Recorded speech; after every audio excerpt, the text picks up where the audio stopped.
Well, let's go live to Canberra now, as joining us is the Deputy Leader of the Nationals Party, David Littleproud.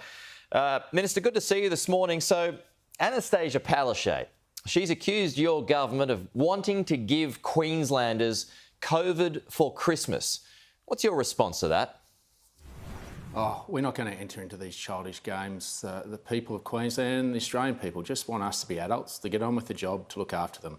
It's funny that for the last 18 months, we've been able to work happily and harmoniously together, particularly around these PCR tests. There's been an agreement in place for over 18 months, but now all of a sudden we've got a problem in Queensland, only Queensland.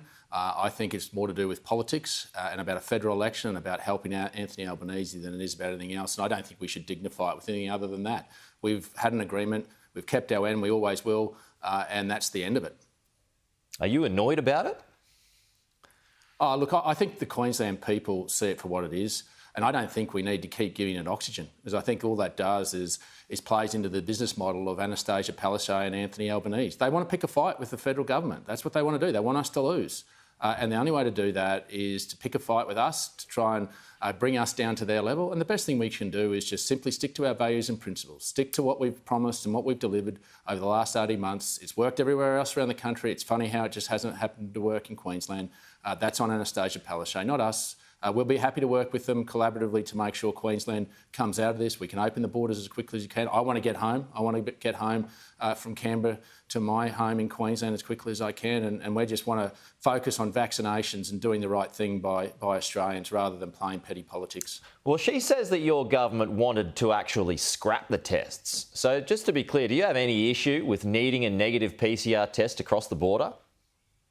Well, there's been agreement in place for the last 18 months that the states set their own arrangements on how do you cross into borders. We don't actually man those borders. The states have done that themselves, and they've set the determination and the health protocols in which that can be done. And we've simply supported them, whether that be through PCR tests or any other measure. And we've done that either on a 50-50 basis or in some cases on a full basis, depending on the circumstances. But we've said that we should use technology. We are in the 21st century. We should use texts rather than having to get certificates. But if you want a certificate, well, then that actually creates an administrative burden where there is a cost. Now, we haven't had to do that for 18 months. And it's funny now, leading up to a federal election, that Anastasia Palaszczuk and Anthony Albanese have decided they wanted to change the protocols. I mean, that's on them. We've been consistent. Everyone knows where we stand, and we don't need to play these political game. We just simply need to act like adults and get on with the job of getting out of people's lives as quickly as we can. But I mean, you mentioned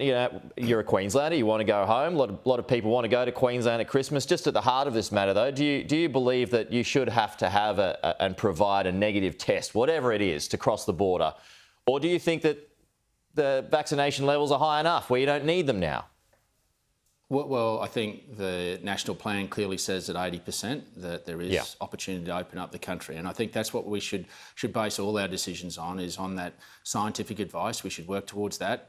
States are sovereign governments. They get to make their own decisions. We respect that. That's part of our federation. I think Australians are getting a lesson in federation that big bad Canberra isn't necessary to blame for everything after all. So we respect what the states have determined in each of their jurisdictions, but we ask them to come together, to be as consistent as they can across the states, to make sure that people have that certainty and hope that we will get back to normal. And that means that the premiers need to work together and be harmonious in doing it. You've accused her of playing politics, but Anastasia Palaszczuk, she is popular in Queensland. Are you in danger of losing seats up there? Well, you're always in danger of losing seats, but you also have the opportunity to win seats. And that's why we're sticking to the values and principles that has guided us through this COVID-19 pandemic, and we've made sure that we've stuck to those. That's why we've been consistent for the last 18 months. There's never been a problem about PCR tests, but in the lead up to an election, Palaszczuk and Albanese are in cahoots to try and cause trouble in Queensland. I don't think we need to bring ourselves down to that standard. We just need to stick to those values and principles. And I think the Australian people and the Queensland people see through that. They see what we've done, how we've done it, the values and principles that's not only kept them safe, but has actually grown the economy. I mean, this is a world-class story that no one else can emulate around the world of what we've achieved here in Australia. And instead of tearing ourselves down, we should be looking and reflecting on what we've achieved as a nation, that we've come together through one of our toughest times and we've actually grown out of it. I mean, that's a remarkable story. The world is looking at us as such a success story. And I think we should be damn proud of that. And instead of playing petty politics, I think Australians are now looking at it and saying, we've done a good job now, give us a go and let us get back to normal as best we can. Speaking of comments, one of your colleagues, George Christensen, has likened state premiers to tyrants such as Stalin, Mao, Pol Pot, Hitler too. Is that commentary acceptable? No, it's not. I condemn those, and the fact that he's asked for civil disobedience, that's not appropriate. In fact, I've tried to reach out to George to make that clear to him. That's not appropriate. Obviously, this parliament encourages free speech, but with that comes responsibility. But I don't accept that those comments are responsible. Is he not taking your calls? I've tried to speak to him a little early. He still could be in his jammies for all I know. Right, okay. But that kind of commentary, I mean, you're looking at Queensland, it's coming last, I think, is the last time I checked, if not last, then second last along with WA. That kind of commentary doesn't help your cause in terms of picking up vaccination levels, does it? Well, I don't think that George Christensen is being listened to by everyone across the country, and particularly in Queensland outside his electorate. I think people are making their own decisions about this. We've had enough information. There's enough medical and scientific advice out there. I think Australians are mature enough to make their own decisions rather than having politicians shove it down their throats. We've got an example to set. Put our arm out, get the vax, prove that we can get back to normal as best we can, and that's our responsibility, and that's what we should stick to. Is he and others, including Matt Canavan, a thorn in the government's side at the moment? We respect free speech, and the diversity of the coalition is what we fiercely defend, and the fact that you have that diversity is a good thing down here. If we're all the same, we're all cookie cutters, then Australia's not better for it. And the fact that there's 4 or 5 in the coalition out of 100 that have a divergent view has to be seen as that. They're a minority within the coalition. They're a small cohort. Their voices are respected. But ultimately, the vast majority of the coalition see that we have a way forward in protecting Australia and growing Australia out of this COVID pandemic and keeping our economy moving. And who's best to do that? It's our mob. I mean, at least we've got plans. Anthony Albanese said there was going to be an election in December, yet he still hasn't put any policies out. I mean, for a guy that was so adamant and publicly said there was going to be an election in December, where has these policies been? He's hiding on them. He's being sneaky about how he wants to get into government. You have to be strong. You can't be weak. You have to tell the Australian people.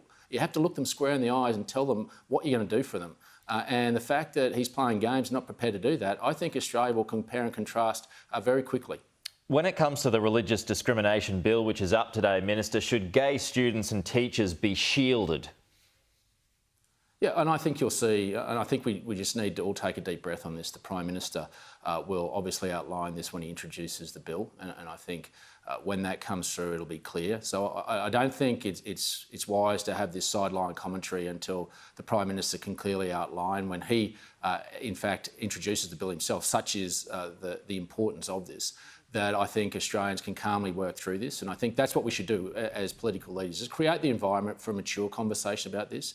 But people shouldn't be discriminated for their sexual preferences. That's not the Australia I'm part of, and I don't think anyone sees that in any way, shape or form. Why hasn't the government introduced the federal anti-corruption watchdog proposal to Parliament as promised? Well, sadly, we can't get the support from the Labor Party and from Anthony Albanese for all the bluster that they want an independent commission.